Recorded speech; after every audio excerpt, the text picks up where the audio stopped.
गृहराज्यमंत्री योगेश कदम आज आपल्या सोबत आहेत. ते दापोलीमध्ये आले होते. आज एक मोठा पक्ष प्रवेश सोहळा त्यांच्या उपस्थितीत दापोलीमध्ये झालेला आहे. सर, त्यांच्याशी आपण बोलूया. सर, स्वागत आहे माझे. निवडणुका संपलेल्या आहेत, सगळ्या गोष्टी आता बाजूला गेलेल्या आहेत, तरी मोठ्या प्रमाणात प्रवेश आपल्या पक्षामध्ये होत आहे. काय कारण आहेत?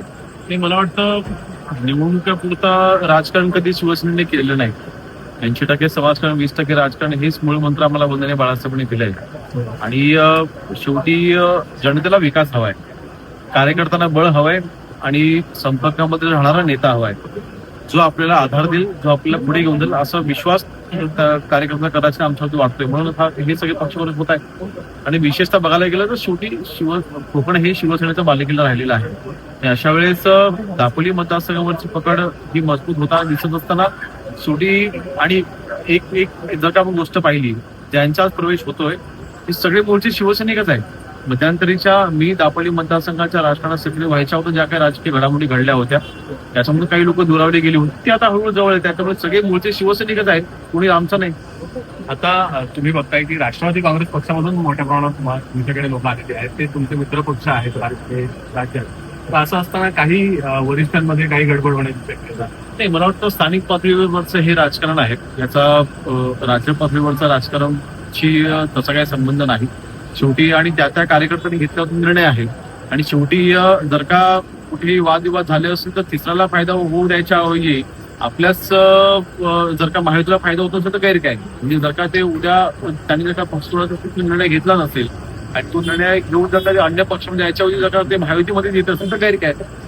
दापोली विधानसभा मतदारसंघ आहे, इथे एक जोरदार विकास कामं होत आहे. तुम्ही अध्यक्षपद मिळवून दिला, प्रतिष्ठेचं करून मंडणगडला मला वाटतं जिल्हा परिषद स्थापन झाल्यानंतर पहिल्यांदा हे पद मिळालेलं आहे. त्याबद्दल माझी मागणी एकच होती की मंडणगड तालुका हा रत्नागिरी जिल्ह्यातला सर्वात लहान तालुका आहे आणि सर्वात मागासलेला तालुका असं म्हणलं तर कदाचित तुलना ठरणार नाही.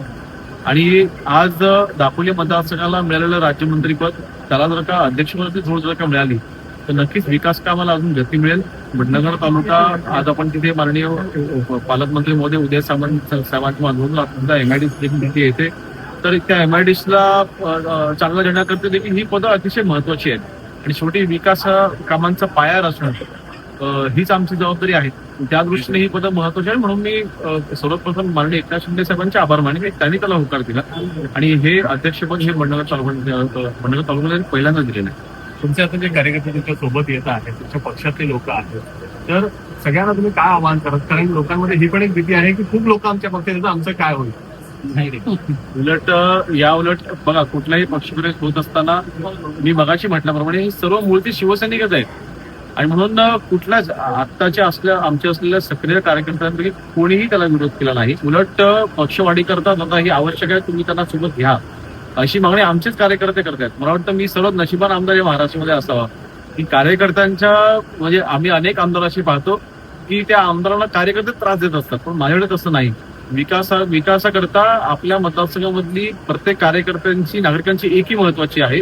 ही भूमिका आमच्या शिवसैनिकांची असल्यामुळे असे निर्णय घेणं आम्हाला सोपं जात आहे. आणि त्यामुळे आज शिवसेनेची वाढ जी होती त्याच्यामध्ये 100% कार्यकर्त्यांच्या विचारसरणीचा त्याच्यामध्ये मोठा सीमाचा वाटा आहे. धन्यवाद. हे होते गृहराज्यमंत्री योगेश कदम, यांनी सांगितलं की कार्यकर्ते चांगले मिळणं हे नशीब लागतं त्याला आणि त्या बाबतीत ते नशिबान आहेत असं ते म्हणाले. आणि पक्ष वाढवण्यासाठी जे लोक आमच्यासोबत येत आहेत त्यांना आम्ही सोबत घेत राहू आणि विकास कामं ही महत्वाची आहेत ती आम्ही करत राहू.